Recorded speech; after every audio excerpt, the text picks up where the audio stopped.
Since then, in 2002, 4 species, the house martin, starlings, swifts and house sparrows, have all been added to that dreaded red list, that list of species of particular concern. But despite broad agreement that the UK, which is one of the most nature-depleted countries on the planet, requires very urgent action, the reality is that nothing yet of any real substance has been done.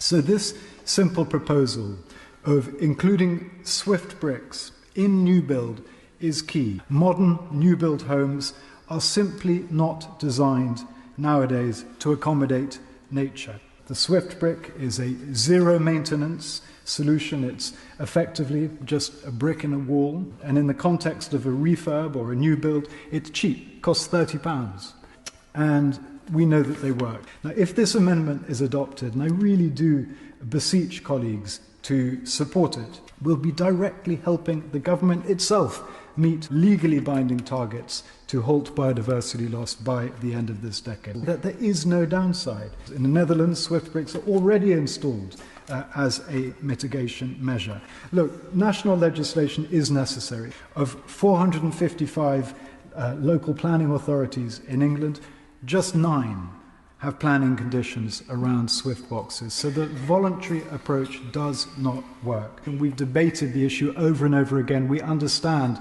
that this country is in the midst of a biodiversity collapse.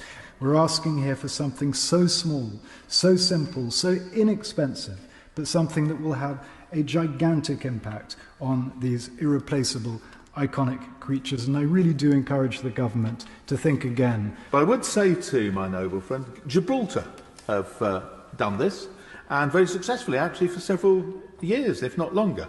I do think this is something that really we can get behind, because it doesn't cost the government anything. It just shows that this country and this government is nature friendly. These bricks, installing them is an absolute no-brainer. They cost between £25 to £35. Now, last year, the big 4 house builders, just 4 of them, Barratt's, Barclay, Persimmon and Bellway, made profits of £2.749 billion.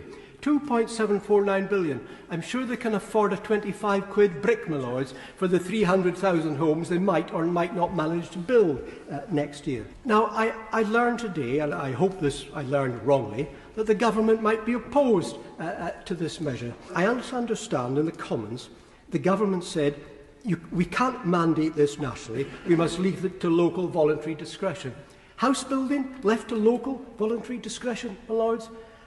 You can't build a house anywhere in the country without the government dictating almost the colour of the curtains. Look at the regulations we have nationally on every aspect of house building, whether it's electrics and plumbing, the type of cement, the way the courses are laid, the damp-proof course, the tiles, the insulation, nearly every mortal thing of importance in a house, the width of the doorways, the banisters you can have, all at the boilers you may install after 2030, all dictated by central government, and rightly so. I'm not complaining about that. What I'm complaining about would be the apparent hypocrisy if the government I support is now saying, oh, we can't order every house to have a little brick installed because that's taking national government interference too far. If that is the case, my lords, then I think that is nonsense. I just wonder if it is the case that the government is opposed to this. I would really like to know where that opposition came from in government. But why in the name of God should a Conservative government oppose this? In the first 3 years of this government, under Michael Gove and George Eustace in Environment, we've made the biggest strides forward in environmental and nature protection this country's ever seen. The 25-year plan, the Environment Act, and now we can lose that good reputation because of a trivial thing if we oppose installing a 25 quid brick. Lords, I rise briefly as your Lordship's House may expect to speak in support of Amendment 221A on swift bricks. If you're a swift brick is not a small thing. The fact that you need somewhere to make your home, to raise your young, is a matter of life and death.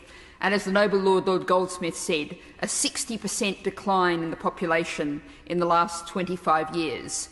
These beautiful, just utterly amazing creations of nature that depend on having the place to rest to raise their young. And we're closing those spaces off. And I think the Noble Lord Goldsmith also made an important point about human well-being as well, how much we all benefit from having swifts around, what a wonderful addition they are to our environment. And we think about young people, the toddler who says, "What's that?" and gets it explained and learns more. These are so crucial.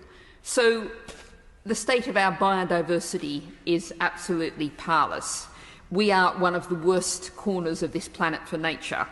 And as we've heard from the benches opposite very passionately, surely the government cannot oppose this.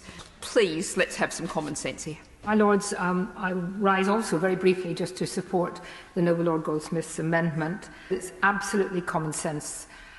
And we actually begin to think, why did nobody think of this before? Well, because my concern is, as a young child growing up, loving bird watching, watching swifts, watching all kinds of birds, and knowing how much joy and pleasure that gave to me, is that we could have a generation growing up who would not see that in the future. Could I say to the noble ministers and to the front bench, you know, sometimes you have to accept that you've made the wrong decision, and this is an opportunity now to put that right.